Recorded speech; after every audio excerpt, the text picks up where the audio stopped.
दोस्तों, स्वागत है आपका अपने प्यारे से YouTube channel mathematical and physics concept. दोस्तों, इम्पॉर्टेंट टॉपिक के क्रम में आगे बढ़ते हुए हम आज आपके लिए लाए हैं फिजिक्स का छोटा सा concept, gravitational self energy of Galaxy. Gravitational self energy of Galaxy आखिर होती क्या है दोस्तों? आइए थोड़ा सा इस पर हम चर्चा कर लेते हैं। जैसा कि हम जानते हैं दोस्तों, अपना यूनिवर्स जो है स्पेस और टाइम का एक कोलैप्स मिश्रण है और इन सब का फॉर्म क्या है? एनर्जी है। हम जानते हैं दोस्तों, हमारे यूनिवर्स में लॉट ऑफ गैलेक्सी एग्जिस्ट करती है और उस गैलेक्सी में बहुत सारे stars, planets and other matter exist करते हैं। जैसा कि हमारी जो गैलेक्सी है मंदाकिनी, जिसका नाम है दोस्तों, उसमें देखा गया है कि उसमें 1.6 × 10⁻11 स्टार्स इंक्लूड हैं और उन सब क्या हैं? एक ग्रेविटेशनल फोर्स द्वारा बंधे हुए हैं। आइए दोस्तों, अब हम जानते हैं कि आखिर सेल्फ एनर्जी ऑफ गैलेक्सी होती क्या है। दोस्तों, पहले हम कहते हैं कि let the galaxy made by n number of stars. हम मानते हैं दोस्तों, हमारी कोई गैलेक्सी है जो कि उसमें n number of star exist कर रहे हैं और उन एन नंबर ऑफ स्टार्स का जो मास है दोस्तों m1 m2 ... m1 रिस्पेक्टिवली है। During its formation potential energy of star, कह रहा है दोस्तों कि बनने के दौरान इसमें जो स्थितिज ऊर्जा थी, स्थितिज ऊर्जा, आइए देखते हैं दोस्तों। U1 = -g m1 m2 / r12 m1 brought m2, U2 बराबर -g m1 m2 / r12 m1 brought m3। अब दोस्तों, यहाँ पर आप देख रहे हैं कि m1 कॉमन है।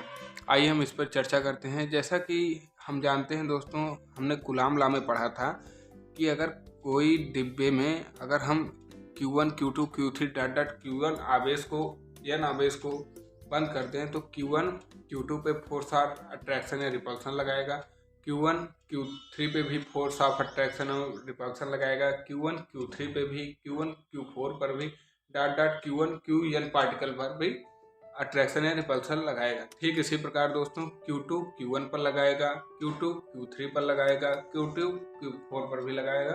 इसी प्रकार प्रत्येक पार्टिकल प्रत्येक n पार्टिकल पर अपने फोर्स ऑफ अट्रैक्शन और रिपल्सन लगाएंगे। ठीक है, इसी प्रकार दोस्तों यहाँ पर जो हमारी गैलेक्सी है उसमें n पार्टिकल एग्जिस्ट कर रहे हैं, n number of stars exist कर रहे हैं। उनका जो प्रत्येक का मास है वो मास m1 द्वारा अन्य जो स्टार्स के मास हैं उन पर जो attraction force of gravitational attraction लग रहा है उसकी पोटेंशियल एनर्जी ठीक दूसरे स्टार पे लगने वाली, ठीक तीसरे स्टार पे लगने वाली, n स्टार पर लगने।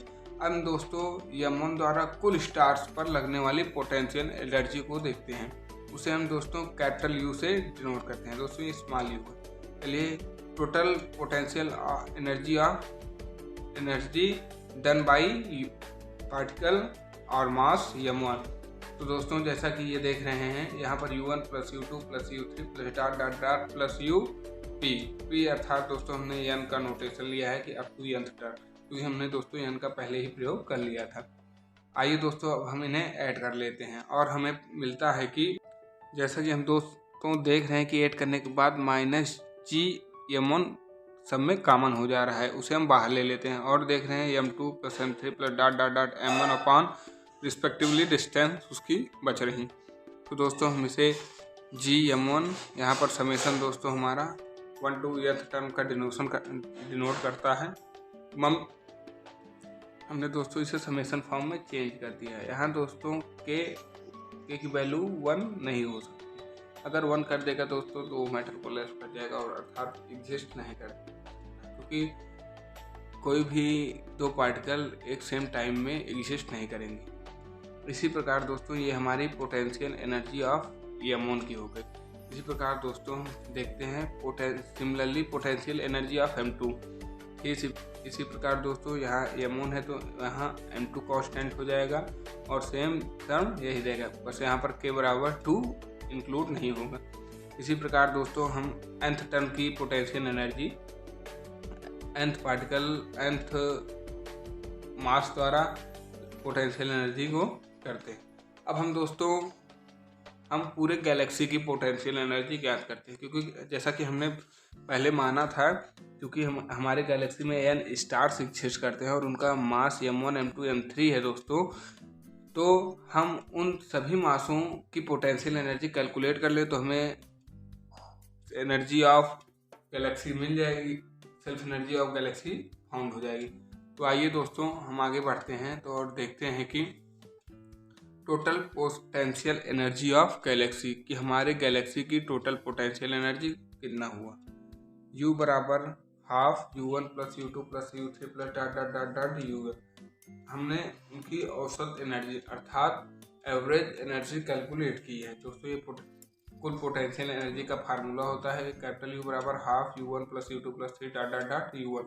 अब आइए दोस्तों रिस्पेक्टिवली इनकी हम वैल्यू पुट करते हैं और हम क्या प्राप्त होता है देखते हैं दोस्तों। After putting these value we found that minus g by two. दोस्तों हमारे माइनस जी तो कॉमन है तो बाहर है। m1 समेसन के is equal to 2 to n mk upon r1 k। दोस्तों हमने वैल्यू उठा के रख दी और हमें यहाँ पर दोस्तों हम जैसा कि देख रहे हैं यहाँ minus g by two summation of j बराबर 1 to n mj summation of mk upon rj k। यहाँ पर j does not equal to k है। यहाँ पर j दोस्तों j की वैल्यू 1 2 3 अर्थात m1 m2 m3 dot dot को mj से डिनोट कर दिया है।